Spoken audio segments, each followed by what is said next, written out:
Thank you. And let me say that it's really a pleasure for me to welcome you here today in a special city on a special day. As you might know, October the 16th is the World Food Day, the day the international community has chosen to commit itself to end hunger and guarantee access to food, good food, to all in our world.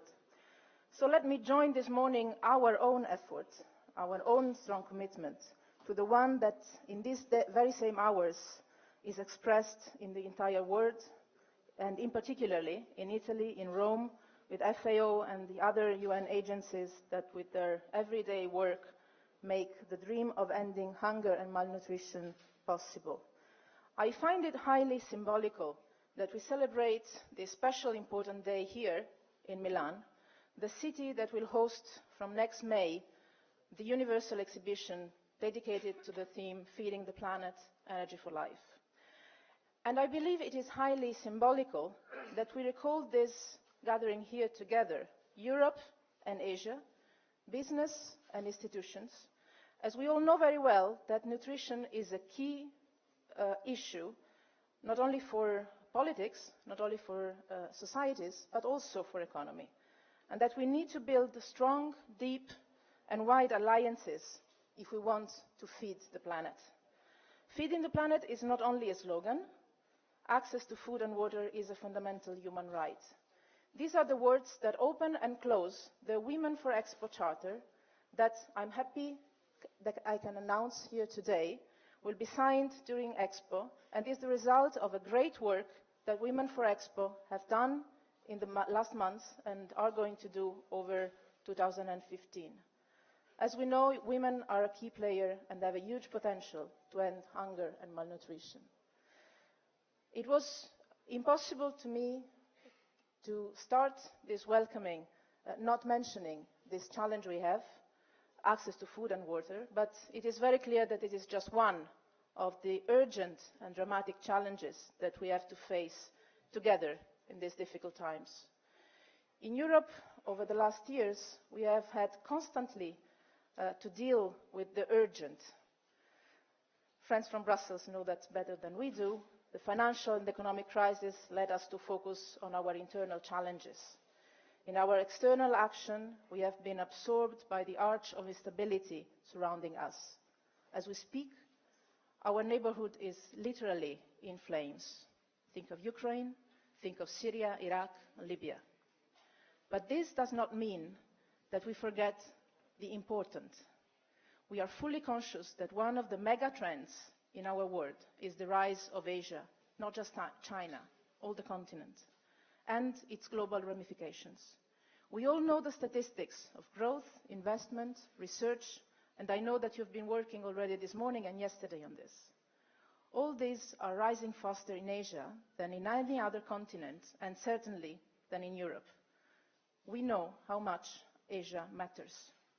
We also know that a more competitive international environment coexists with deepening economic interdependence between all nations and societies and between regions.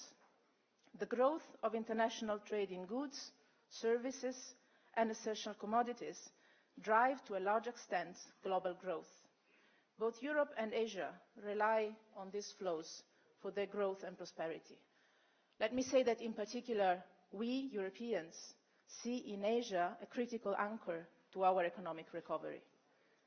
We have great ambitions for concluding ongoing free trade agreement negotiations with many of your countries and complement this with investment agreements. We know the importance of Asia and we are more than ready to build on our existing relationship.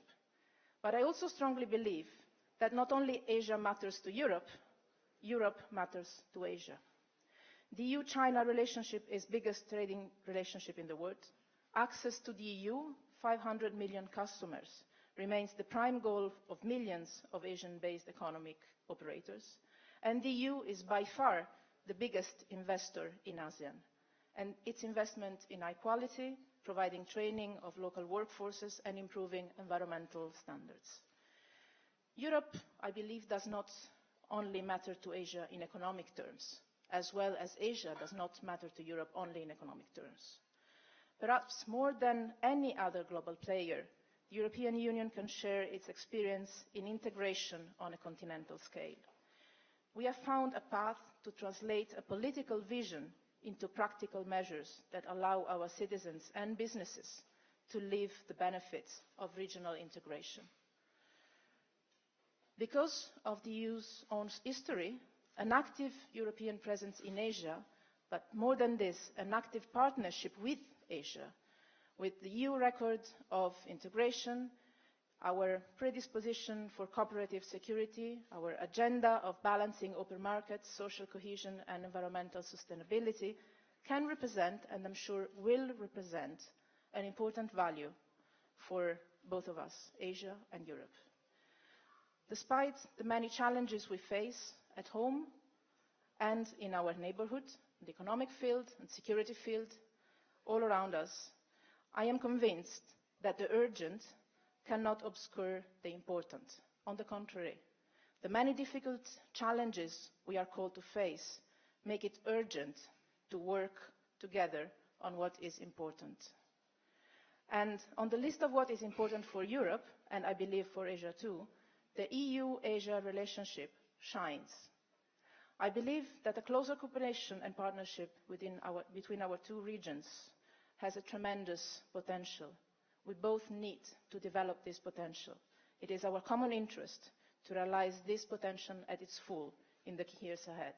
I thank you for being here in these days. I thank you for the work you've done in this morning and yesterday, and I wish that our cooperation can really be the best possible in the coming months and years. I thank you very much.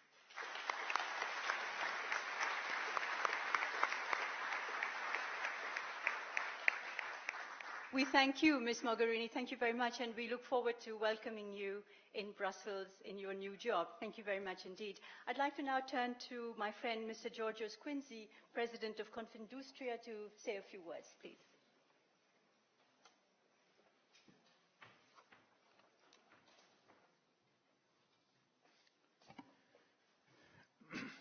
Prime Minister Renzi, President Van Rompuy, President Barroso, Prime Minister Abe, Prime Minister Razak, Prime Minister Tandung, Minister Mogherini,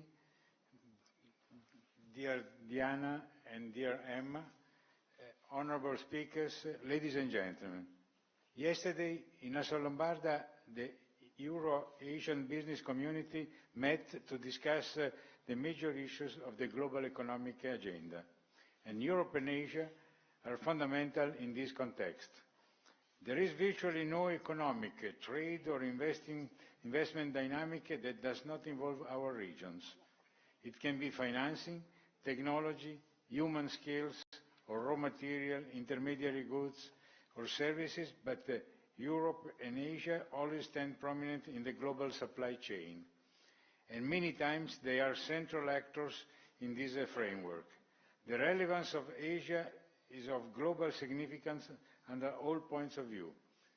As an entrepreneur and as a representative of a national business federation, I am deeply aware that reinforcing the relations with this region is one of the major challenges facing Europe.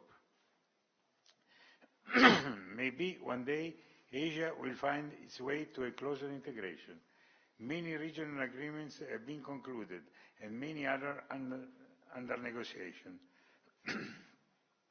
The European business looked at this process with the greatest interest and is ready to contribute to reach effective solutions. The European Union is deepening strategic partnership with a number of Asian countries. Regular and wide-ranging dialogues take place, leading to cooperation and convergence on global issues, regional security questions, as well as economic, regulatory, policy and many other economic issues. Such dialogues are mutually fruitful and very important both at the regional and global level. The benefits are not only for business, but for our societies and for the world population as a whole. We are conscious of it, and our action as business representatives is driven by the deep belief that we can contribute to make these relations more solid and sustainable. We are committed to a world characterized by a balanced development where everybody should benefit from globalization, where everyone can receive the dividends of economic growth and have a job, a house, a family, access to public goods, health care and security. Europe undertook this path a long time ago, after the Second World War. Our founding fathers promised each other to join forces to achieve peace, stability and welfare. Since then, we have experienced many crises and turmoils, but discouragement never prevailed and Europe has maintained its commitments. It has increased its members and its responsibilities toward national governments and towards citizens as well. The current economic situation is one of the harshest ever.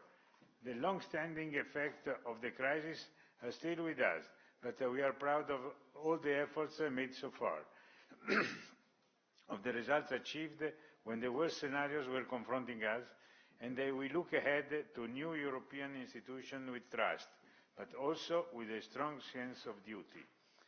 This is the strength of the business community. We have trust. We feel responsible. Together with the Business Europe and with our Asian partners, we have joined our strengths to confirm that we are ready to carry out our part of the job. Today, more than ever, stronger than ever. As an Italian, I am particularly happy to host the meeting in Milano, my town, where my business started, and I am honored that our gathering today is the occasion to know more about the challenging and exciting adventure that will start soon with Expo 2015. But most of all, my deepest appreciation and attention go to the results achieved by the Asia-Europe Business Summit. Since the beginning, we had agreed that there won't be a long and generic list of recommendations. We decided that the ASEAN Summit had to provide sharp, concise and targeted indication. I think we have achieved our mission. Emma will present and convey our final declaration at the end of this session. On my side, I want to warmly thank the 4 task forces that have worked for many months on these papers and the co-chairmen that yesterday presented their conclusion. Authorities, ladies and gentlemen, I hope that the 14th edition of the AEBF will be remembered not only as a milestone in the ASEAN process, but also as the start of a concrete follow-up with the objective to provide the role of Euro-Asian business with greater continuity, stability and effectiveness. Thank you.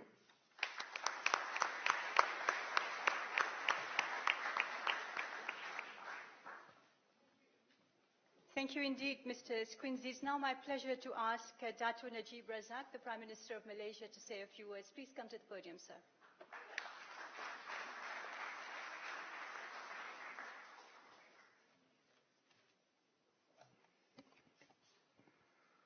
Excellencies, Prime Ministers, ladies and gentlemen, I'm delighted to be here today to participate in this forum. This is because I believe that while governments make economic policy, it is business that drives the economy. They are the true engine of growth, and they can make things happen. I would like to thank the organizers of the Asia-Europe Business Forum for inviting me. Strengthening economic cooperation between the business sectors of Asia and Europe is important. Both our continents provide vast opportunities for trade, investment and growth. Although economic connectivity between Asia and Europe is strong, it is my belief that more can be done to enhance links, and that is why I believe that this forum is so important. Ladies and gentlemen, Asia is very different today. And what a different continent it is, indeed, than when ASEM held its first summit 18 years ago. Many people say, and it's almost a cliche, to say the 21st century will be Asia's century. China is on the verge of overtaking the United States as the world's biggest economy, according to purchasing power parity. Asia's global or share of global output has grown exponentially and now stands at more than 40%. And with over 600 million people, more than the EU, and a combined GDP set to reach 4 trillion by 2020, ASEAN will play an increasingly significant role in the global economy. Ladies and gentlemen, Malaysia is a strong proponent of free trade. We are actively pursuing free trade agreements with a number of countries, including European Free Trade Association countries, and negotiations on a free trade agreement between Malaysia and the EU should proceed. Malaysia continues to be actively involved in negotiating the Trans-Pacific Partnership Agreement, which we believe can boost trade, create new jobs and wealth. Malaysia will assume the chair of ASEAN in 2015, and I am hopeful that under our chairmanship, ASEAN will realize the ASEAN Economic Community, which will transform the region by creating a single market and production base.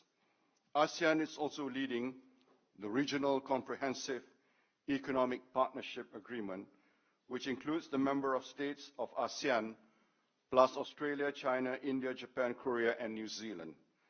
The initiative involves a combined population of 3.3 billion with a total GDP of $21.4 trillion.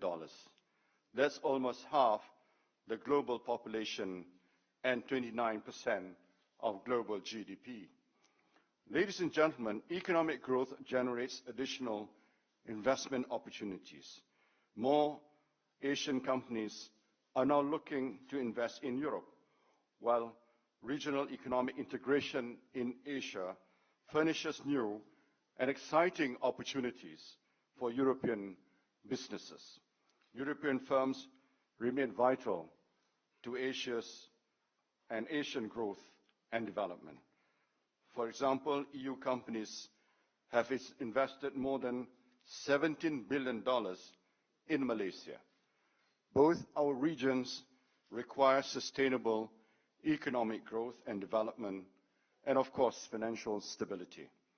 An economic partnership that expand trade and investment are crucial to achieving this. We must continue to find new ways to encourage our businesses to tap into the opportunities of our respective regions, thereby deepening economic integration, fostering mutual beneficial growth. Malaysia continues to champion the principles of good governance, transparency, and regulatory reforms at home and within ASEAN. Foreign investors can rest assured that with more liberalization and facilitation measures will be implemented to transform ASEAN into an even more attractive place to do business. More liberalization, though, will require capacity building and socio-economic development. To this end, the EU has provided assistance to various capacity building initiatives, including sharing of best practices and enhancing skills development in the region. We thank the EU and look forward to further strengthening cooperation between EU and ASEAN. Ladies and gentlemen, sustained economic growth and job creation, both regionally and globally, requires that Asia and Europe work closer together. I trust that this forum will go some way to doing just that. I believe that by working together, we can prosper in unison. I thank you.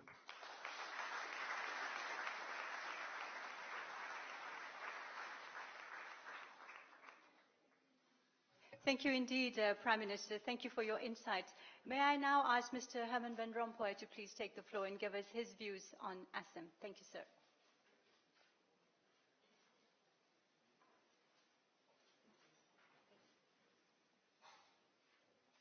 Excellencies, Prime Ministers, ministers, Mr. President of the European Commission, distinguished business leaders and representatives, ladies and gentlemen. It is a privilege to be in the wonderful city of Milan today to address the business communities of Asia and Europe shortly before the launch of the 10th ASEM Summit. I wish therefore to start by thanking wholeheartedly Prime Minister Matteo Renzi and his government for their generous hospitality. This afternoon I will have the pleasure of welcoming the representative of the Business Forum to the summit itself. They will be invited to present your agreed recommendations to the leaders of the 53 ASEM members. I thank you in advance for this valuable contribution. Indeed, we are convening under the theme Responsible Partnership for Sustainable Growth and Security. And your input of our discussions is therefore most valuable. The voice of the business community is a voice that matters. The main message to you is that today, more than ever, European and Asian nations need each other to achieve growth and development and to guarantee security and preserve stability. The times of zero-sum games, approaches, or those of dominant positions are long gone. We will only advance and benefit if we do it together, if we cooperate. And this is what gives this summit its title. This will be the essence of our discussions and our conclusions. Europe needs Asia. A strong Asian economy is a driver of world growth. Many of its economies continue developing at impressive rates, and the coming of age of successive waves of Asian countries has kept the high rhythm of economic growth in Asia for decades. And at the same time, Asia needs Europe. Its technological innovation and know-how, the biggest and richest market in the world, the largest investor in Asia. And leaders today will recommit to an open world economy, to strengthening trade and investment relations, to resist protectionist temptations. The European Union's engagement with the region in trade and investment matters has never been as strong as now. It has concluded free trade agreements with the Republic of Korea and Singapore. Negotiations are ongoing with India, Malaysia, Vietnam, Thailand and Japan. An investment treaty is being negotiated with China. Other projects are in the pipeline. The role of small and medium-sized enterprises will be particularly highlighted. In Europe, SMEs are considered an essential part of the economic recovery and creation of jobs. They are also a source of technological innovation, including in the extremely relevant field of environmental protection. Important initiatives to promote eco-innovation among SMEs are being taken in the ASEM context. When addressing you, responsible business leaders, I cannot omit underlining that a healthy business climate is based on the respect of the rights of the workers and the promotion of their well-being. This will benefit overall social development and growth itself. And finally, I want to underline the importance that this summit will give to connectivity as an overarching theme. The European Union supports a broad-based concept of connectivity in its three dimensions: physical, transport, energy and digital, institutional, rules-based governments, and people-to-people, youth, education, research, tourism, civil society, and so on. It's about linking Europe and Asia, but also about enhancing intra-regional connectivity. The European Union has a rich experience to share in fostering free movement of people, goods, services and capital, and in developing trans-European networks. It supports Europe-Asia connectivity through a web of actions and projects across policy areas, and so on. Ladies and gentlemen, the European-Asia relationship is a very, very strong relationship. And the times are full of challenges, also on the field of security. Nations have to stand together and combat terrorism such as the one is affecting Iraq and Syria. They have to put an end to violence and that tears nations apart. But there is no alternative to dialogue and cooperation. And I am confident that European and Asian states, joined together, can make an important contribution to this effort. Stability and peace is key for the economy. And it's the economy that matters and that links us. Asia needs Europe, and Europe needs Asia. Thank you.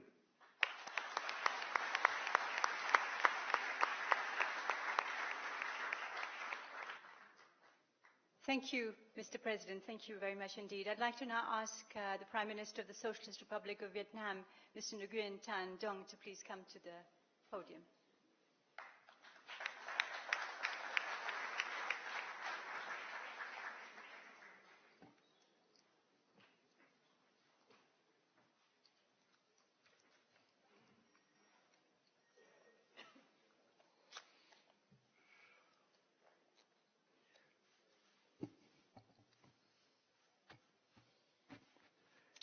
Thưa các nhà lãnh đạo EU, thưa các vị thủ tướng,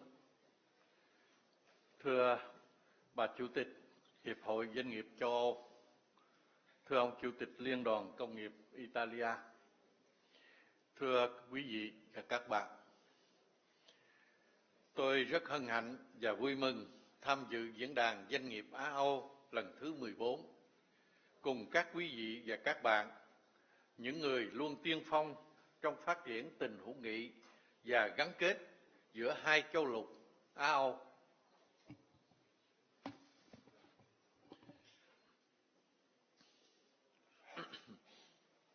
Liên đoàn Công nghiệp tôi đặc biệt đánh giá cao nỗ lực của Hiệp hội Doanh nghiệp châu Âu và Liên đoàn Công nghiệp Italia tổ chức sự kiện rất có ý nghĩa lần này. Với chủ đề và những nội dung thiết thực, diễn đàn một lần nữa khẳng định tính năng động và vai trò không thể thiếu của cộng đồng doanh nghiệp trong việc tăng cường liên kết kinh tế Á-Âu. Trong gần 2 thập kỷ qua, chúng ta chứng kiến những chuyển dịch mạnh mẽ của nền tảng kinh tế thế giới, cũng như tương quan lực lượng quốc tế theo hướng đa trung tâm, đa tầng nấc. Đây cũng là quá trình ASEAN hình thành, phát triển và khẳng định vai trò trong hình thành các mối quan hệ đối tác sâu rộng, các thỏa thuận thương mại tự do giữa hai châu lục, thúc đẩy xu thế hợp tác trên toàn cầu. Trong thế giới ngày nay, trong thế giới ngày càng gắn kết và môi trường an ninh phát triển, chuyển biến khôn lường, yêu cầu cấp bách là chúng ta cần làm sống động và nâng tầm hợp tác liên kết kinh tế, cũng như khẳng định vị thế của ASEAN trong thế kỷ 21. Do đó, trước hết, tôi đặc biệt hoan nghênh và đánh giá cao những đề xuất thiết thực của diễn đàn doanh nghiệp Á-Âu lần này, nhằm thúc đẩy thương mại và đầu tư giữa hai châu lục. Tôi đề nghị các bạn tiếp tục đồng hành trong triển khai mạnh mẽ kế hoạch hành động thuận lợi hóa thương mại và kế hoạch hành động xúc tiến đầu tư của ASEAN. Đây là nền tảng quan trọng để chúng ta tận dụng các cơ hội mới khi châu Á đang dẫn đầu tăng trưởng kinh tế toàn cầu và châu Âu là một trung tâm công nghệ, sáng tạo và thị trường đầy tiềm năng. Thứ hai, với tiềm lực và sức sáng tạo, các bạn hãy hỗ trợ các thành viên đang phát triển của ASEAN trong ứng phó với các thách thức an ninh phi truyền thống, nhất là bảo đảm an ninh lương thực, nguồn nước, năng lượng, quản lý bền vững, tài nguyên thiên nhiên, ứng phó thiên tai. thông qua các chương trình đối tác công tư, các bạn hãy góp phần đổi mới và chuyển giao công nghệ, ứng dụng công nghệ xanh, sạch, đồng thời xây dựng thói quen tiêu dùng, phương thức sản xuất thân thiện với môi trường. Sự tham gia của các doanh nghiệp trong việc giải quyết các thách thức này vừa là đầu tư vào tương lai bền vững của chính mình, vừa thể hiện trách nhiệm xã hội của tất cả các bạn. Thứ ba, tôi đặc biệt trông đợi các doanh nghiệp tham gia tăng cường kết nối Á Âu, các chương trình kết nối tiểu vùng và kết nối khu vực của ASEAN trên cả phương diện cơ sở hạ tầng, thể chế và con người.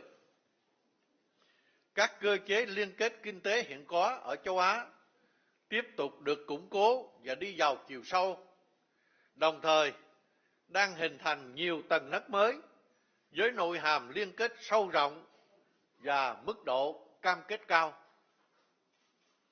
Việc hình thành cộng đồng ASEAN năm 2015 mở ra thời kỳ phát triển hoàn toàn mới và năng động với một thị trường chung, không gian kinh tế thống nhất cho Đông Nam Á. Đến năm 2020, ASEAN sẽ trở thành một tâm điểm trong mạng lưới kinh tế thương mại và liên kết châu Á-Thái Bình Dương, với việc hoàn tất các cam kết của các hiệp định thương mại tự do ASEAN với các đối tác, triển vọng hình thành khuôn khổ đối tác kinh tế toàn diện khu vực, hiệp định đối tác xuyên Thái Bình Dương, đàm phán hiệp định thương mại tự do ASEAN-EU được dự kiến khởi động lại sau năm 2015. Các liên kết đó đang tạo nên những xung lực cho thuận lợi hóa, tự do hóa thương mại và đầu tư, thúc đẩy tăng trưởng của từng quốc gia và của cả khu vực. Do đó, các bạn hãy nắm bắt thời cơ để cùng chúng tôi triển khai các dự án kết nối ở châu Á, đặc biệt là kế hoạch tổng thể kết nối ASEAN, các dự án kết nối của ASEAN lục địa và tiểu vùng Mekong. Thưa quý vị và các bạn, Việt Nam chúng tôi đang tiếp tục đổi mới sâu sắc, triển khai mạnh mẽ, tái cơ cấu kinh tế gắn với chuyển đổi mô hình tăng trưởng. Với hội nhập quốc tế sâu rộng và toàn diện trên mọi tầng nấc, Việt Nam không chỉ trở thành một hạt nhân tích cực ở Đông Nam Á, mà còn là cầu nối gắn kết các nền kinh tế ASEAN lục địa với ASEAN hải đảo. Hầu hết các đối tác chiến lược và đối tác toàn diện của Việt Nam là các thành viên của ASEAN. Với triển vọng triển khai và hoàn tất 14 hiệp định thương mại tự do trong giai đoạn đến năm 2020, trong đó có hiệp định thương mại tự do xuyên Thái Bình Dương. Việt Nam sẽ trở thành một mắt xích quan trọng của mạng lưới liên kết kinh tế rộng lớn với 56 đối tác, trong đó có 47 nước là thành viên ASEAN. Tôi vui mừng thông báo với các bạn, trong chuyến thăm Liên minh châu Âu của tôi cách đây 3 ngày, Việt Nam và Liên minh châu Âu đã nhất trí định hướng kết thúc đàm phán hiệp định thương mại tự do song phương, với hy vọng rằng hiệp định này sẽ được ký kết chính thức vào đầu năm 2015. Đây là những nền tảng căn bản để Việt Nam nâng tầm đóng góp vào liên kết Á-Âu và tham gia sâu hơn vào chuỗi giá trị toàn cầu, tạo ra những cơ hội mới, to lớn cho các doanh nghiệp hai châu lục đầu tư và kinh doanh ở Việt Nam. Việt Nam sẽ tiếp tục coi trọng và cam kết tạo mọi điều kiện thuận lợi cho các doanh nghiệp và các nhà đầu tư hoạt động thành công ở Việt Nam. Xin trân trọng cảm ơn tất cả các quý vị và các bạn.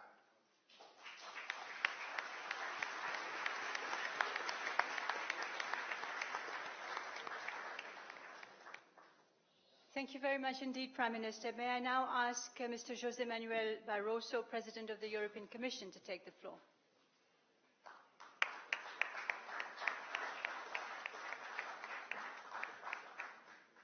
Excellencies, distinguished guests, ladies and gentlemen, dear friends. First of all, let me congratulate very warmly Business Europe, Coffee Industry and the Organization of Lombard Economy Business for this initiative that the European Commission has strongly supported. Europe-Asia, this is a relationship that is already one of the driving forces of the world economy. It drives forward further cooperation also in the political sense. We strongly believe in that. And it is therefore a relationship of truly global significance. Such a partnership cannot be strengthened by political leaders alone. It's not just a matter for politicians or diplomats. It involves a strong commitment of our societies, and namely of the business communities. And I thank you. I thank the business community of Europe and the business community of Asia for the support they are giving to this increased partnership between Europe and Asia. The continuing rise of Asia is one of the trends shaping our world today. Asia is home to some of the world's fastest growing economies, with millions of people already lifted out of poverty.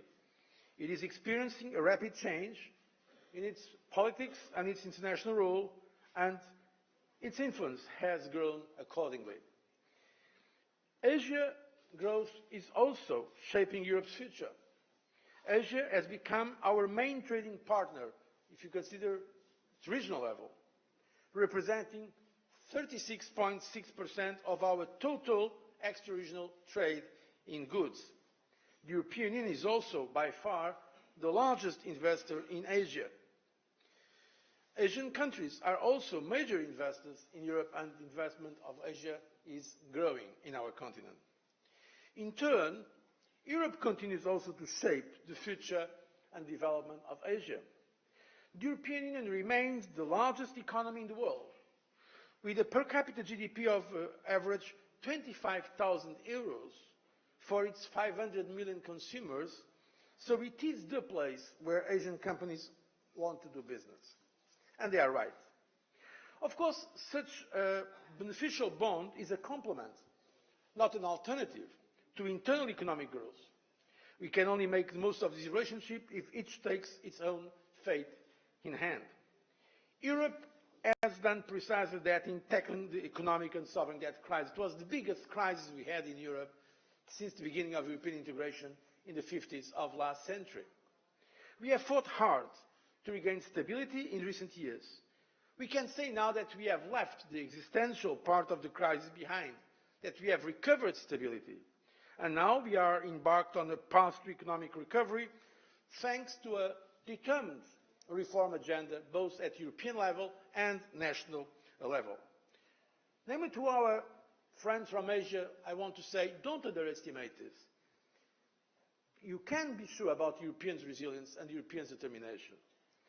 We are coming out of the crisis stronger, and in fact we will show our commitment to this agenda of reform. However, we all know, and we are honest about it, the recovery remains fragile, and the growth momentum in Europe needs to be sustained and reinvigorated. Against this background, Europe is perfectly aware of its responsibility towards its citizens and also towards the global economy to strengthen the economic recovery. We know very well that the reform effort needs to continue in order to get back to full economic health. For that reason, we are pursuing a differentiated and growth-friendly fiscal policy, and most importantly, ambitious structural reforms, because they are necessary to improve medium-term growth prospects and to create jobs. And last but not least, we are now considering further impulses in our investment. As we have said, it's very critical for growth, sustainable growth, to have targeted investment. So in short, we have repaired our institutional setup, we have regained stability, financial stability, and we will pursue our economic reforms until we return to higher levels of growth, sustainable growth. And by doing business in Europe, Asia also can tackle some of its own challenges. Ladies and gentlemen, let's be frank. There are some indications of a possible slowdown in global growth, not only in Europe, in other parts of the world. And we have to be honest about this. I believe that we need supply-side measures for some, domestic demand stimulus for others, and structural reforms for all. And this is a collective effort that we have to pursue. Asian economies have avoided the worst effects of the global financial crisis. Asian economies can raise domestic demand thanks to rapidly expanding consumer markets and large infrastructure projects. There are issues that still need to be addressed, including a more balanced economy that takes into account long-term sustainability and environmental concerns. Asian policymakers have started to address these issues. I am confident that further reform will take place in the years to come. And as I look ahead, I am convinced that our deeper ties will bring further prosperity, more jobs, and economic stability. Integrating with Asian supply chains and tapping into Asia's own economic integration is key to enhance Europe's competitiveness and create growth and jobs, including in our very important SME sector, that is the pillar of our industrial sector. For instance, here we are in Italy, one of the greatest countries of Europe, and thanks to Prime Minister Renzi, you can enjoy its great responsibility, but it's precisely one country, like many others, we can see how important it is, our tissue of small and medium-sized companies. For this reason, the European Commission has worked tirelessly to agree a series of bilateral and regional free trade agreements. Our first new generation FTA was signed with South Korea in 2011. With Singapore, we concluded the first FTA with an ASEAN partner. And we are now in an advanced stage with Vietnam. This week, I received Prime Minister Tsung in Brussels to give a further push so that we can conclude this as quickly as possible. We also have negotiations underway with Thailand and in Malaysia, and we have heard with great interest Prime Minister Razak, and I know about his strong commitment to opening markets and to a business-friendly environment. Our final goal remains a truly bi-regional European Union-ASEAN agreement. We also launched negotiations for an FTA with Japan, and we are working with Prime Minister Abe to give this relationship a new dynamism, working hard to get a comprehensive agreement in place. With China, we have launched talks for an ambitious investment agreement, covering both market access and investment protection. Just yesterday evening, President Van Rompuy and myself, in a meeting with Prime Minister Lee, we have agreed to give a further push to this investment agreement that can also open new possibilities in the future. So I could go on and on, but what is important is that to have in mind that this reflects our sincere desire to increase our interconnections, political, institutional, legal, cultural ties. We should also increase our physical connectivity by expanding our transport links, energy routes, digital networks, such as the Trans-Eurasia Information Network that helps to bridge the digital divide and shared knowledge amongst partner countries, a project the European Commission has sponsored. We have much to learn from each other through increased cooperation between our education systems, joint science innovation projects, and further mobility. And we are ready to step up our game also financially. Just to give an example, European Union ASEAN cooperation 2014-2020 will actually more than double as compared to the previous period. So we are dedicating just for that specific cooperation 170 million euros from the European budget. So to conclude, ladies and gentlemen, and now that I'm coming at the end of 2 mandates at the European Commission, I can testify the great progress we have made in these 10 years. If you look at where we were 10 years ago and where we are now, in terms of trade and investment relations between Europe and Asia, it's really spectacular. It's really a very important contribution, not only for prosperity in our continents, but also for the global economy. So I'm sure that with the strong support of business communities on both sides, we can build even a better future. I thank you for your attention.